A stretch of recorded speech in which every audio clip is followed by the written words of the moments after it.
皆さんこんにちは、よそうです。今回は原作心の怪盗団の支援キャラナビが実装されたので解説していきたいと思います。もしこの動画が良ければチャンネル登録高評価よろしくお願いします。ナビは味方へのバフと敵へのデバフ両方の強化を行うことができる強力な支援キャラクターです。ナビは味方がスキルを使うたびに 5%、 味方が敵に弱点を与えるたびに 15% 解析というゲージを貯めていきます。解析ゲージの溜まり具合はナビのスキル画面から確認できます。これが 100% の状態でスキル1かスキル2を使うと味方全体を2ターンの間分析完了状態にし余ダメージをアップさせてくれます。さらに味方が分析完了状態の時スキル3を使うことができるようになります。スキル3では味方1体の攻撃力を上げ、さらに強化した味方の属性について敵の属性耐性を下げる効果がついています。例えばスキル3でジョーカーを選択した際は敵の呪音耐性が1段階下がり、無効、反射、吸収の場合は耐性に、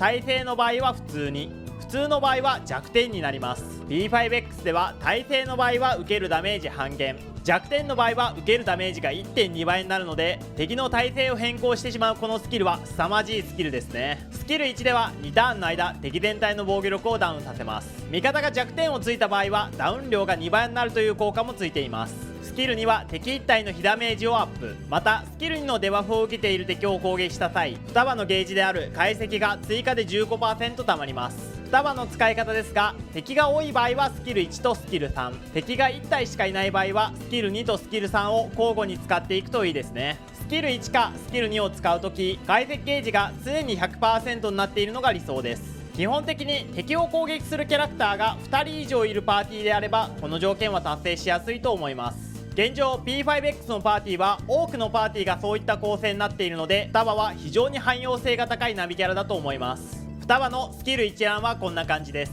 ナビキャラ共通の自分のステータスの 20% 分を味方のステータスに還元する効果を持っています。さらに戦闘開始時は解析が 100% 溜まった状態でスタートするためスキル1かスキル2のデバフとスキル3のバフのループを確実に始めることができます。さらにスキル1かスキル2で分析完了状態にした時味方全体にシールドを少し付与する効果も持っているので多少耐久面もサポートしてくれますね。双葉の武器効果一覧はこんな感じになっています。星5武器がとにかく強力で味方が敵の弱点をついた時攻撃力アップ、さらにスキルでデバフを与える時クリティカルダメージに関するデバフを追加で与えることができます。星4武器はスキル3限定で敵の被ダメージをアップしてくれますね。ナビのおすすめゲージカードセットはこんな感じになっています。デバフ支援キャラ用の決心と食石のセットがおすすめです。ナビのバフとデバフの量はナビの攻撃力に依存します。スキルレベル10で攻撃力4600が必要なのでそこを目標にメインステータスサブステータスを上げていきましょう。攻撃力に余裕がある場合はダメージボーナスやクリティカル率に振ってあげるといいと思います。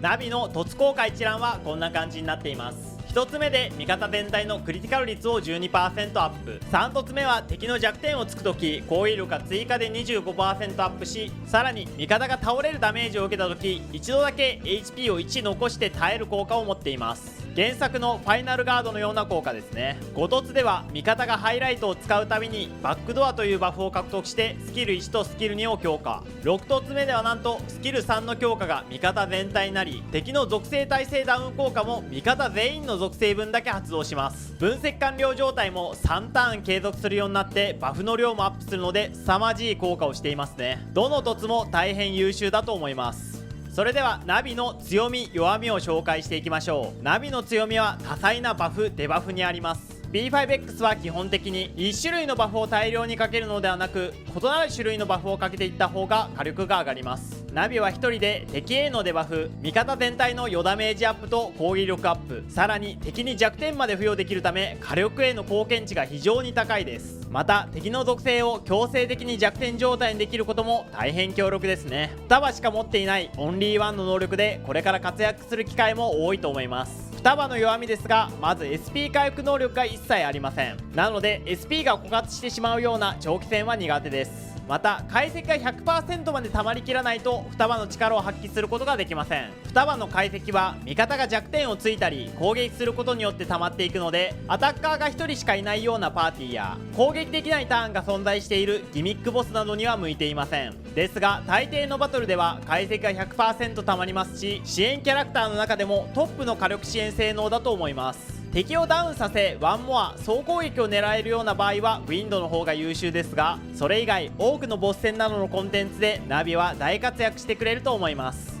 最後にナビのおすすめパーティー編成です。ナビは味方が弱点をつくと解析ゲージが溜まりやすくなるため、属性が統一されているパーティーの方が向いています。現在 P5X の主流なパーティーはほとんどが属性が統一されているものなので、ナビは様々なパーティーで活躍してくれると思いますね。特にパーティー全体でアタッカーが多いユイの関連パーティーや行動回数が多くてゲージを貯めやすいジョーカーの呪音波などには相性抜群です。スキル3で弱点を付与してゴリ押しということもできるので、お気に入りのパーティーにナビを編成してみてください。ここまでご視聴いただきありがとうございました。ナビはハーフアニバーサリーに実装された初めての限定星5支援キャラクターなだけあって非常に強力な性能をしています。ただ SP を回復できないという弱点や敵の特殊なギミックに弱いという場合もあるので万能というわけではありませんね。 P5X の支援キャラクターはどのキャラクターにも役割があるバランスになっているので、状況に合わせてナビキャラを使い分けてあげてください。このチャンネルではこれからも P5X の攻略情報をどんどん発信していくので、もしこの動画が良ければチャンネル登録高評価よろしくお願いします。